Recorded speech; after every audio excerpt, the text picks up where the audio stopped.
Want to learn how to price your products for your e-commerce store? Well, I'm going to show you exactly how to do that in this video. Let's go.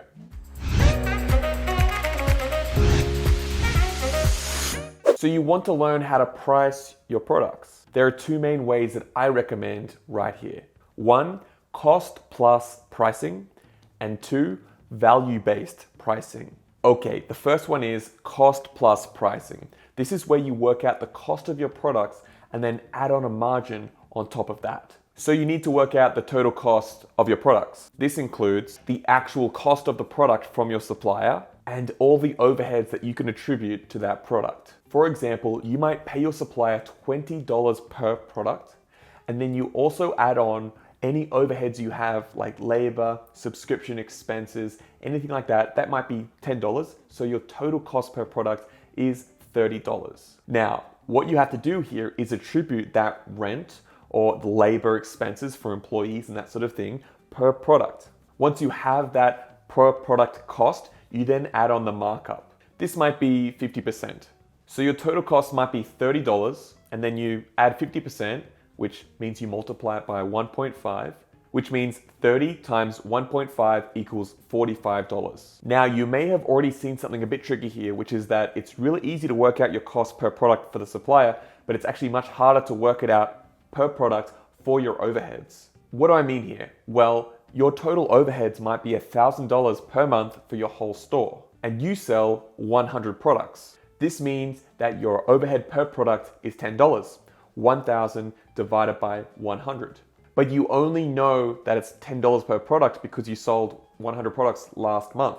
This is tricky because that happened in the past, but if you're trying to start selling, you don't know how many you're actually going to sell. And on top of that, you don't know what price to sell them for. Do you see the problem here? You need past data to price your products, but you need pricing to actually sell your products. This is why you need to create some sort of hypothetical projections. Imagine what might be reasonable for you to sell on a monthly basis and then work from there. Then, after you are selling consistently and you're making regular profit, switch to the next pricing model, which is value-based pricing. Okay, so what is value-based pricing? Value-based pricing is where you price your product based on the perceived value from your customers. This basically means selling it for the price that your customers are willing to pay.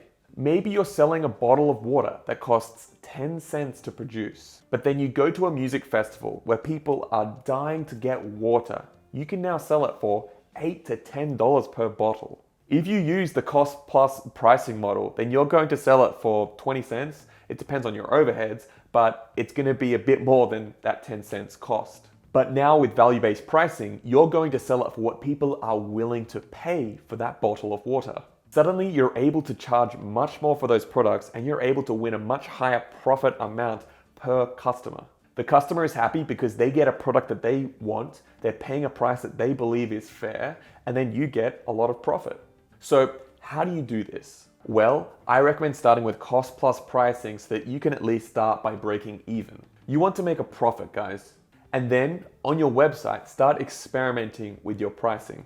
Increase your pricing by 5 to 10% and watch to see if the conversion rate drops. Do less people buy? If you already have a strong brand for your e-commerce store, then you'll probably be surprised at how much you can raise your prices without seeing a significant decrease in the conversion rate. The thing is, even if the conversion rate drops a little bit, the increase in the profit per order can actually cover to mean that you actually get more profits per month for those orders. Something to remember, guys, value-based pricing is all about perceived value.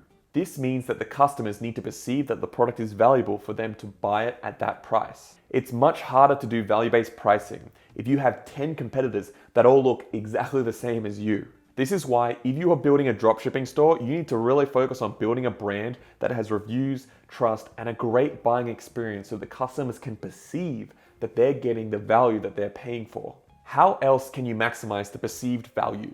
Well, what reasons do people have to buy your product over competitors? Do you have better videos, images, a better product, more reviews that show that all your customers have had a fantastic experience with your product? Maybe your site is more professional and it does a much better job at speaking directly to your customers' needs, desires, and wants for your products. This is really important, guys. All these things, guys, and I talk about them in all my videos on this channel, are all about creating the bigger perception of value for your store. Also, when you increase your pricing, you immediately increase your average order value across your entire store. This is huge, and when you think about it, it's actually a really easy way to grow your store without needing to get more customers. It also translates into higher profits per order because you're not increasing your overheads or the cost of the product, you're just increasing the pricing.